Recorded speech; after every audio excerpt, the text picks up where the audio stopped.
అందుకని పిల్లలకి సపోర్ట్ ఎలా ఇవ్వాలంటే ఆ రకంగా ఇవ్వాలని చెప్పారు. ఈ ఆధునికమైనటువంటి మెట్రోపాలిటన్ మెథడ్స్ ఆఫ్ టీచింగ్ ఉందే, దాన్ని ఆ విధంగానే మనం టీచ్ చేయాలనేటువంటిది అనుకోవడం చేయకూడదన్నారు. ఎందుకంటే time is always in the form of cycles. It has only one way traffic అన్నారు. టైం అనేటువంటిది మళ్ళీ వెనక్కి రాదు. 2 వే ట్రాఫిక్ ఉండదు.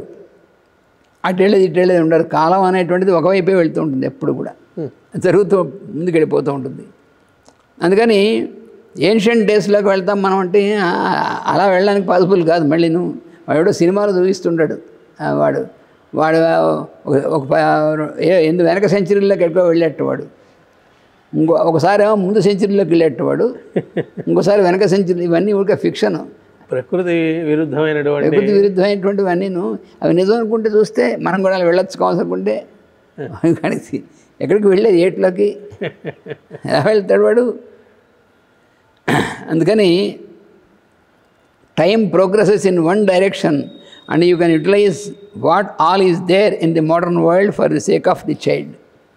అందుకని కాలం అనేటువంటిది ఎప్పుడు కూడా ఒకే దిశలో వెళుతూ ఉంటుంది. కాబట్టి ఆ చైల్డ్ పిల్లల్ని వాడిని సరైనటువంటి దీంట్లోకి చేయడం కోసం వాడిని what all is there in the modern world, ఆధునికమైనటువంటి యుగంలో ఏముందో అందులో మంచిదంతా కూడా మనం ఉపయోగించవచ్చు. But at the same time remember that time makes people travel only in spirals, not in straight lines. అది కూడాను ఎప్పుడు కూడా టైం అనేటువంటిది స్పైరల్ దీంట్లో పనిచేస్తుంది, కానీ స్ట్రైట్గా వెళ్ళేటువంటిది అనుకుంటాం మనం పొరపాటున. Remember progress is never unilateral or unidimensional. Okay, progress అనేటువంటిది ఎప్పుడుగా ఒకే దీంట్లో పైకి వెళ్ళేటువంటిది కాదు. ప్రోగ్రెస్ అనేటువంటిది it is not linear, it is multi dimensional like the growth of a balloon. ఒక బుడగని మనం ఊస్తే ఆ బుడగ అన్ని వైపులకి ఇలా వస్తుంది, కానీ ఊతుంటే ఒకవైపుకే వచ్చేటువంటిది కాదుగా. అలాగే టైం అనేటువంటిది కూడా మల్టీ డైమెన్షనల్ దాని డెవలప్ అనేటువంటిది. A globe from centre to circumference, that is how nature provides us, that is how nature helps us to develop. అందుకని ఇదంతా కూడా ప్రకృతి మనకి అవన్నీ కూడా ఇస్తుంది. తర్వాత మనం దాంట్లో మనం డెవలప్ అవడానికి, మన అభివృద్ధి చెందడానికి మనకు దోహదపడుతుంది ప్రకృతి అనేటువంటిది. అది మనం తెలుసుకోవాలి. ఎందుకంటే ఈ సోలార్ సిస్టమ్స్, సౌర కుటుంబాలు ఇవన్నీ కూడా ఎలా తయారయ్యాయి, అవన్నీ కూడా ఎలా పనిచేస్తున్నాయి, ఈ ప్రిన్సిపల్ వల్ల పనిచేస్తున్నాయి అవన్నీ కూడాను. We can see how solar systems develop in nature always in the form of globes. ఎందుకని ఎప్పుడు గ్లోబ్ లాగా ఎందుకు ఉంటాయి అనేటువంటిది మనం ఎప్పుడూ దాని గురించి ఆలోచించమ్మా. See how plants develop in nature always in the form of globes. See how planets go around the sun in cycles. ఇవన్నీ మనం అబ్జర్వ్ చేస్తుంటే మనకు అర్థమవుతుంది. ఇవన్నీ కూడా స్పైరల్గా గ్లోబ్ లాగా వాటిలాగా ఉండేటువంటిది అని చెప్పేసి.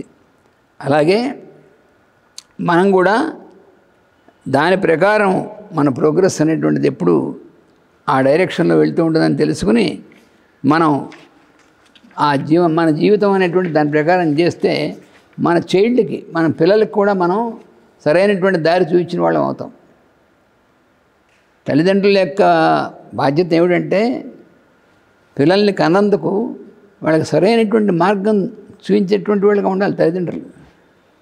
అప్పుడు నిజంగా పితృరుణం తీర్చుకున్న వాళ్ళు అవుతారు. పితృరుణం తీర్చుకోవడం అప్పుడు అవుతుంది, కనంగానే కాదు, అనంగానే ఎట్లా అవుతుంది. లేకపోతే పిల్లల్ని కనంగానే పిల్లల్ని పుట్టేశారు అంటే మాకేం తెలియదండి, పిల్లలు తెలియకుండా పుట్టినట్టు ఒళ్ళు పగరంటే అన్నా.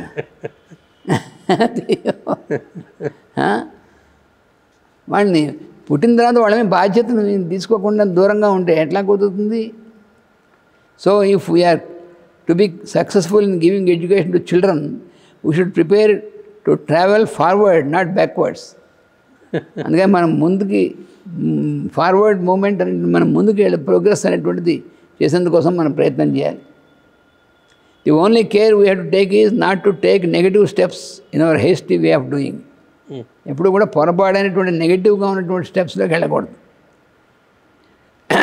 That is not to allow the child to develop in negative values. You should help the child only to understand others, not to misunderstand others. దీనికి ఎగ్జాంపుల్ కూడా చెప్తున్నారు. నెగిటివ్గా వెళ్ళకూడదంటే ఎగ్జాంపుల్ ఏంటంటే ఇతరులని సరైనటువంటి విధంగా అవగాహన చేసుకోవడం నేర్పు పిల్లలకి. అంతేగాని అవతల వాడిని పొరపాటైనటువంటి విధంగా వాళ్ళ గురించి ఆలోచించడం డెవలప్ కాకుండా చూడమన్నారు. అంటే పాజిటివ్గా ఎదుటి వాళ్ళ యందు వాళ్ళ గురించినటువంటిది సరైనటువంటి సదభిప్రాయంతో ఉన్నటువంటిది ఉండేట్టుగా నేర్పాలి. కానీ ప్రతి వాళ్ళని చూసి వాళ్ళ మీద దురభిప్రాయాలు ఏర్పాటు చేసుకోవడం, నెగిటివ్గా ఆలోచించడం అనేటువంటిది అది అలా చేయకూడదు. పిల్లల్ని అలా రాకుండా చూసుకోవాలన్నారు. అది మనం అంటే ఏమంటే లా ఆఫ్ ఇంక్లూషన్, ఎక్స్క్లూషన్ కాదు. అందరినీ కలుపుకోవడం, అందరితో కలిసి ఉండడం అనేటువంటిది అలవాటు చేయాలి. కానీ వాళ్ళని మిగతా వాళ్ళని ఎలిమినేట్ చేయడం అనేటువంటిది అలాంటిది కాకుండా పిల్లలకి చిన్నప్పటి నుంచి సరైనటువంటి విధంగా నేర్పాలన్నారు. That is what is badly needed in these days. చాలా అవసరం ఇప్పుడు అసలు ఈ మోడర్న్ దాంట్లో వాళ్ళు చెప్తుంది, మేషా చెప్తుంది. We are more trained very much into exclusion than inclusion. మనం ఇప్పుడు మోడర్న్ ఏజ్లో ఏం చేస్తున్నామంటే వీడు వేరే జాతి, వీడు వేరే చేసినవాడు కాబట్టి వీడు వేరే జాతి కాబట్టి వాళ్ళ గురించి వీళ్ళ గురించి వాళ్ళు ఎక్స్క్లూషన్. మనం ఎలా వేరు మనం మిగతా వాళ్ళకంటే, ఎవరికి వాళ్ళు మనం మిగతా వాళ్ళకంటే ఎలా వేరు అనేటువంటిది ఆ దిశలో పనిచేస్తుంటే వాళ్ళు ఇంకా మానవ జాతి మొత్తం ఏమవుతుంది అది చెప్తున్నటువంటిది. I can understand that you as citizen of Belgium, remembering yourself as citizen of India, but I should be trained to understand that you as a human being having the same needs and same mentality and same logic. నువ్వు German వాడివే అవ్వచ్చు, భారతదేశం వాడు అవ్వచ్చు, లేకపోతే ఏ రాష్ట్రం వాడు అవ్వచ్చు, ఏదైనా అవ్వచ్చు. కానీ మానవుడుగా చూసినట్లయితే మానవులందరికీ సమానమైనటువంటిది అన్నీ ఉండేది. బేసిక్ నీడ్స్ ఆకలి, దప్పిక ఇవన్నీ కామన్గానే ఉంటాయి వాడికి. అంతేగాని భారతదేశం వాడికి ఉన్నటువంటి ఆకలి వేరు, దాటి ఇంకోవాడికి కూడా ఆకలి వేరు, అట్లా ఉంటుంది ఎక్కడైనా. అందుకని అది మనం అండర్స్టాండ్ చేసుకోవాల్సింది. బేసిక్ ఆ నీడెడ్ అవన్నీ కూడా మనకి. So to provide the child with literature and the up to date methods of video and television, అంటే రైట్ టైప్ ఆఫ్ ఇంటర్నేషనలిజం, వాళ్ళు సరైనటువంటిది ఇవన్నీ కూడా ఉపయోగించవచ్చు.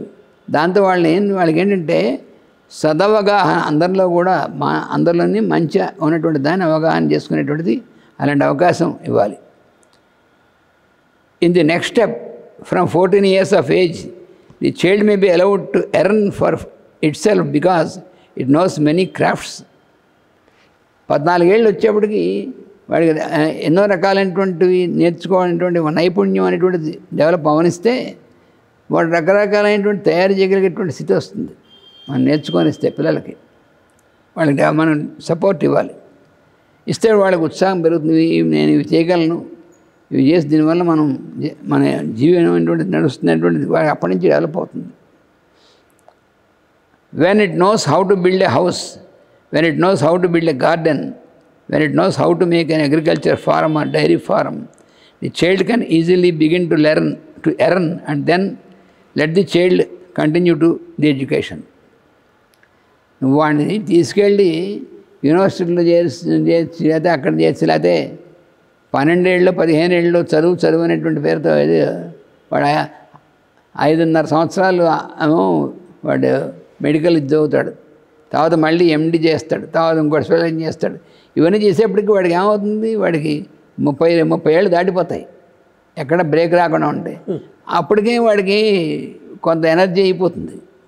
ఇంకా వాడు ఆవురమంటూ ఉంటాడు, ఎలా డబ్బులు లాగాలి, అందరి దగ్గర ఎలా తినేసేయాలి అనేటువంటిది ఆ స్థితిలోకి వస్తారు. అలా కాకుండా చిన్నప్పటి నుంచి వాళ్ళు గార్డెనింగు లేకపోతే అగ్రికల్చరు లేకపోతే మరి ఇది ఏవో ఉంటే దాంట్లో ఎంకరేజ్ చేసి వాళ్ళని, లేకపోతే ఫార్మింగ్ ఇలా ఉన్నాయనుకోండి, ఇలాంటివి నేర్పుతూ అవి నేర్చుకుంటూ ఎడ్యుకేషన్ ఉంటే పర్లేదు. అవి మనకి అది లేకుండా ఉట్టి ఎడ్యుకేషన్ పంపించి ఉట్టి డిగ్రీస్ అని వస్తే ఏమవుతుందంటే ఇవన్నీ వచ్చి దీంతో పాటు ఎంత తొందరగా వింటే అంత తొందరగా మనం వాళ్ళని అంత సంపాదించేసేయాలనేటువంటి ఒక యావలోకి పడిపోతాడు వాడు. దానిలోకి మనమే తోస్తున్నాం వాళ్ళు. అలా చేస్తే వాడి ఉపయోగం ఏముంది వాడికి అంటే సమాజం మీద వాడు పడి తింటూ ఉండేటువంటి స్థితి వస్తుంది వాడికి. రేపు ఎంత సంపాదించినా దేనికిరా ఇంత సంపాదిస్తోంది అంటే చచ్చి చెడి బతకడానికి అన్నట్టుగా తప్ప ఇంకోటికి ఉపయోగపడేది లేదు, తను సుఖపడేది లేదు, ఏముండదు. అది చెప్తున్నటువంటి మాస్టర్ గారు వాళ్ళకి ఇచ్చినటువంటి దాంట్లో ఏం చెప్పారంటే అలాగా పిల్లల్ని నేను చిన్నప్పటి నుంచి కూడా ఒక క్రియేటివ్గా అంటే వాళ్ళు ఏదైనా సరే వాళ్ళు పనికి వచ్చేటువంటి పని చేసేటువంటి వాళ్ళుగా వాళ్ళని తయారు చేయాలి తప్ప అలా చేయకుండా వాళ్ళని చేస్తే వాళ్ళు లైఫ్లో వాళ్ళకి దానివల్ల నిరుపయోగం అయిపోతుంది. వాళ్ళకి ఎన్నో నువ్వు వాళ్ళకి ఎంత బ్రహ్మాండం డిగ్రీలు అవి రావచ్చు ఏం చేయొచ్చు కానీ వాళ్ళకి వాడు హ్యాపీగా ఉండగలిగేటువంటి స్థితి ఉండదు. అలాగ ఉండకూడదు ఎడ్యుకేషన్ అంటే అని వాళ్ళకి మాస్టర్ గారు చెప్తూ ఉన్నారన్నమాట.